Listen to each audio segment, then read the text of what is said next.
గత ప్రభుత్వంలో పాలకులు కాంట్రాక్టర్ల దగ్గర కమిషన్లు దండుకున్నారని, అయితే కాంట్రాక్టర్లకు ఇవ్వాల్సిన కోట్లాది రూపాయల బిల్లులు ఇవ్వలేదని కోవూరు ఎమ్మెల్యే వేమిరెడ్డి ప్రశాంత్ రెడ్డి అన్నారు. ఆమె రెడ్డిపాళెంలో సిమెంట్ రోడ్ ప్రారంభించారు. ఈ సందర్భంగా ప్రజలను ఉద్దేశించి మాట్లాడారు. ఈ సందర్భంగా మాట్లాడుతూ గత ప్రభుత్వం లాగా తాము అవినీతి అక్రమాలకు దూరంగా ఉంటామని ఆమె తెలిపారు. ఈ కార్యక్రమంలో అధికారులు, టీడీపీ నేతలు హాజరయ్యారు. మొట్టమొదటి బూత్ అయిన ఈ రెడ్డిపాలెం మునుమలపూడి ఈ బూత్లో ఇప్పటి వరకు ఎప్పుడు మెజారిటీ రాలేదు, మీకొక్కళ్ళకే ఫస్ట్ టైం మెజారిటీ వచ్చిందమ్మా అని చెప్పారు. నాకు అంతకుముందు ఇది మొదటి బూత్ అని తెలీదు.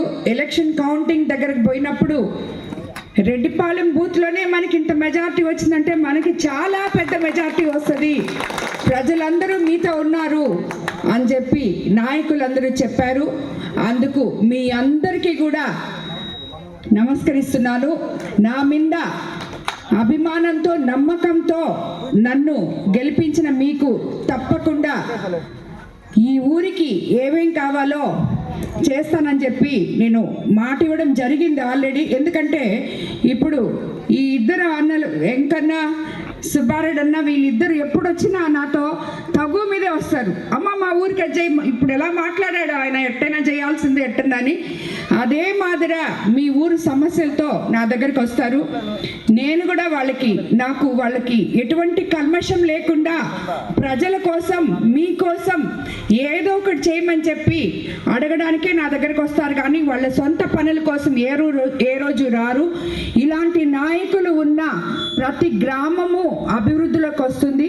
ఎందుకంటే మీకందరికీ తెలుసు, మన ప్రభుత్వం అధికారంలోకి వచ్చినాక ఆల్మోస్ట్ యాక్చువల్గా చెప్పాలంటే గత సంవత్సరం 13వ తేదీ ఎలక్షన్ జరిగింది. ఒక రోజు ముందుగా ఈరోజు మనం ఇక్కడ సమావేశం అయ్యాము. మే 12వ తేదీ అనుకుంటా ఈరోజు. ఎప్పుడు కూడా మన ప్రభుత్వం అధికారంలోకి వచ్చినాక మనం ఏ నమ్మకం అయితే చంద్రబాబు నాయుడు గారిని ముఖ్యమంత్రిగా చేసుకున్నామో, అభివృద్ధి, సంక్షేమము సమపాళల్లో మనకు అందివ్వగలరు అనే నమ్మకంతో ఆయన్ని మనమందరము కలిసి అత్యంత భారీ మెజారిటీతో ముఖ్యమంత్రిగా చేసుకోవడం జరిగింది. ఆయన ఇచ్చిన మాట ప్రకారం వెంటనే మొదటి నెలే మీ పెన్షన్లు అందరూ 3,000 నుంచి 4,000కి చేయడం జరిగింది. ఈ రోజుటికి 1వ తేదీ కల్లా, ఒకవేళ 1వ తేదీ ఆదివారం వస్తే శనివారమే మీకు వచ్చి పొద్దున్నే పెన్షన్లు ఇస్తున్నామా వస్తుందా? మీకు అందరికి పెన్షన్లు ఇక్కడ ఉన్న వాళ్ళకి అందరికీ వస్తున్నాయా? సో ఆ మాదిర తర్వాత మనము 3 సిలిండర్లు చెప్పాము, అవి ఇస్తున్నారు. దాని తర్వాత ఇప్పుడు రాబోయే రోజుల్లో రేపు జూన్లో తల్లికి వందనము, రైతు భరోసా కూడా ఇవ్వాలని ప్లాన్లో ఉన్నారు. మీ అందరికీ తెలుసు, గత ప్రభుత్వంలో ఖజానా డబ్బులు లేకుండా అయిపోయినాయి మనకి, అవన్నీ ఖాళీ అయిపోయినాయి. ఏ డబ్బుకి ఒక్క రూపాయి కూడా ఆయన అకౌంట్లో డబ్బులు పడలేదు.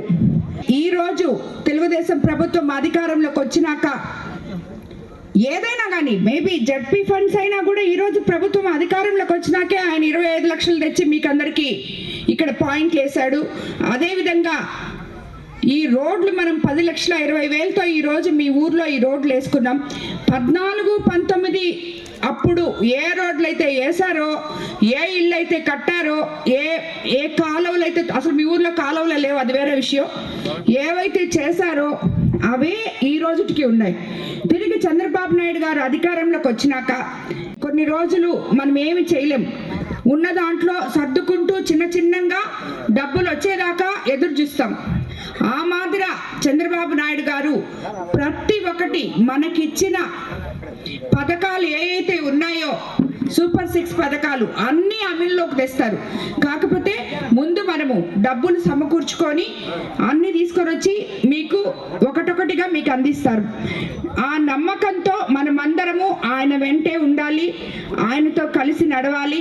అదేవిధంగా మీ గ్రామస్తులకి నేను ఈరోజు మాటిస్తున్నాను, మొట్టమొదటిగా అన్నిటికన్నా పొలాలు 1B నుంచి గల్లంతయ్యాయి, దీంతో రైతులు క్రాప్ లోన్స్లోకి వెళ్ళలేకపోతున్నారు అని చెప్పే అతి పెద్ద సమస్య చెప్పారు.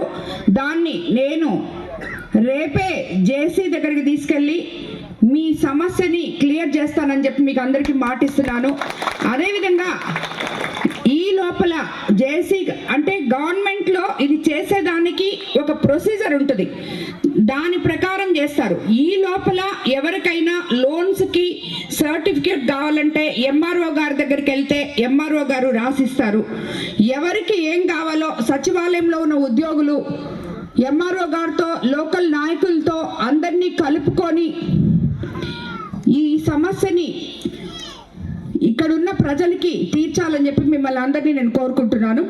అదేవిధంగా పైడేర్ కెనాల్పై బ్రిడ్జి శిథిలావస్థ చేరిన కారణంగా ట్రాక్టర్లు పొలాల్లోకి పోవడం చాలా ఇబ్బంది అని చెప్పారు.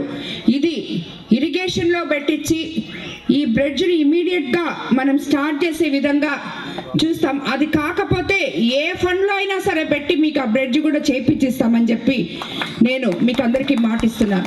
మీకు అందరికీ తెలుసు ముదువర్తి కాజువే, ఈ పైడేరు కాలువ ఇవన్నీ గత ప్రభుత్వంలో 100 కోట్లలో వర్కులు పాడారు. కాంట్రాక్టర్లు ముడుపులు చెల్లించారు, వదిలేసి కూడా వెళ్ళిపోయారు. బిల్లులు చేసుకున్నారు, అన్నీ వదిలేసి వెళ్ళిపోయారు. ఇవన్నీ నేను ఇప్పుడు వచ్చిన తర్వాత మళ్ళీ చక్కబెట్టి వీటిల్ని కాంట్రాక్టర్లు బతిలాడో బెదిరించో మీరు ఈ పనులు చేయాలి అని చెప్పి వాళ్ళ చేతే, అంటే వాళ్ళు తప్పించుకొని వెళ్ళిపోతే మళ్ళీ మనం చేయించుకోలేమని చెప్పి, ఎందుకంటే వాళ్ళు ఆల్రెడీ పాపం వాళ్ళు నష్టపోయి ఉన్నారు. ఎమ్మెల్యేలకి విపరీతంగా డబ్బులు ఇచ్చేశారు, పనేమో ఆగిపోయింది, బిల్లులేమో చేసేసుకున్నారు, ఆ బిల్లులు రాలేదు వాళ్ళకి. కాబట్టి అడ్వాన్స్ పేమెంట్లతో ఈ వర్కులన్నీ మీకు ఆగిపోయి మీకు అన్యాయం జరిగింది. ఈ అన్యాయాన్ని తిరిగి తెలుగుదేశం ప్రభుత్వంలో జరగడానికి మన ముఖ్యమంత్రి చంద్రబాబు నాయుడు గారు ఎట్టి పరిస్థితుల్లో ఒప్పుకోరు. అదేవిధంగా ఆయనకి తోడుగా మనకి పంచాయతీరాజ్ మినిస్టరు పవన్ కళ్యాణ్ గారు అండగా ఉన్నారు. ఆయనతోటి అందరితోటి మాట్లాడి మన ఊర్లకి ఏమేం కావాలో డ్రైన్స్ కానీ ఎన్ఆర్జీఎస్లో డ్రైన్స్ ఇవన్నీ పెట్టి మీ ఊరు ఈసారి నేను వచ్చేటప్పటికి మీకు ఇంకొక 4 రోడ్లు చవిటి కాలువలు చేసే మీ ఊరికి వస్తానని చెప్పి మీ అందరికీ నేను మాటిస్తున్నాను. మీ అందరికీ మరోసారి మీరందరూ కలిసి నన్ను ఇంత అత్యంత భారీ మెజార్టీ దసరా నా మీద ఎంపీ వేమిరెడ్డి ప్రభాకర్ రెడ్డి గారి మీద ఇద్దరి మీద నమ్మకం పెట్టి మమ్మల్ని గెలిపించినందుకు మీ అందరికీ ఎప్పుడూ రుణపడి ఉంటాను. మా కాన్స్టిట్యున్సీకి ఆఖరా ఉన్న ఈ ఊరు మొట్టమొదటి బూత్ అయిన ఈ రెడ్డిపాలెం నేను ఎప్పుడు మర్చిపోను. తప్పకుండా మీకు అందరికీ ఈ అన్నోళ్ళు తీసుకొని వచ్చిన ప్రతి సమస్యని తీర్చి గ్రామస్తులకు అండగా ఉంటానని చెప్పి మీ అందరికీ నేను కోరుకుంటున్నాను. మన ఇంటి మీద కరెంటు కోసం సోలార్ ప్యానల్స్ కానీ పెట్టుకుంటే మీకు అందరికీ సబ్సిడీ వస్తుంది.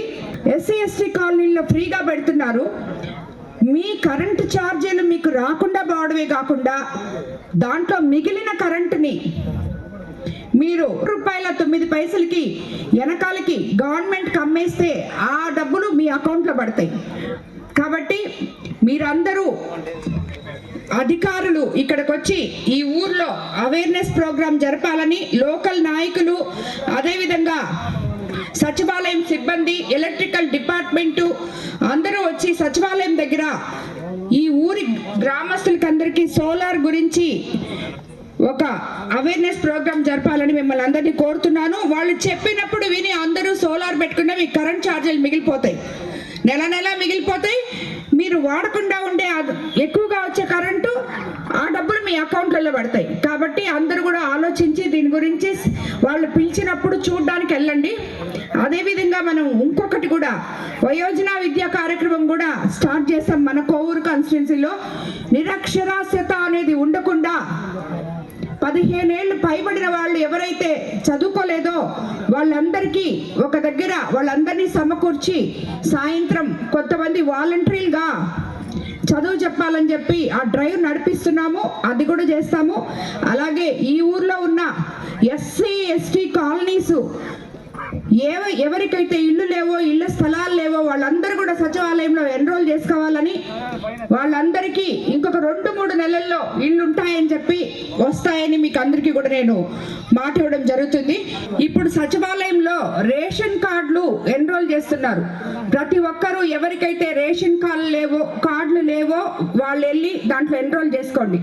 అదేవిధంగా స్పౌస్ పెన్షన్లు అంటే భర్త చనిపోయినాక భార్యకు వచ్చే పెన్షన్లు కూడా ఎన్రోల్ చేసుకుంటారు. కొత్తగా రావాల్సిన వాళ్ళు వెళ్ళి అక్కడ ఎన్రోల్ చేసుకోండి.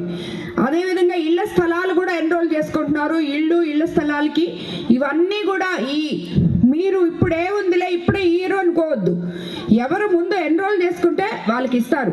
ఈ విధానం ఇవన్నీ కూడా మనం ఇస్తున్నామని ఎంపీడీఓ గారు, ఎంఆర్ఓ గారు, అదేవిధంగా సచివాలయం సిబ్బంది అందరూ కలిసి దీన్ని ప్రజల్లోకి తీసుకెళ్ళాలి.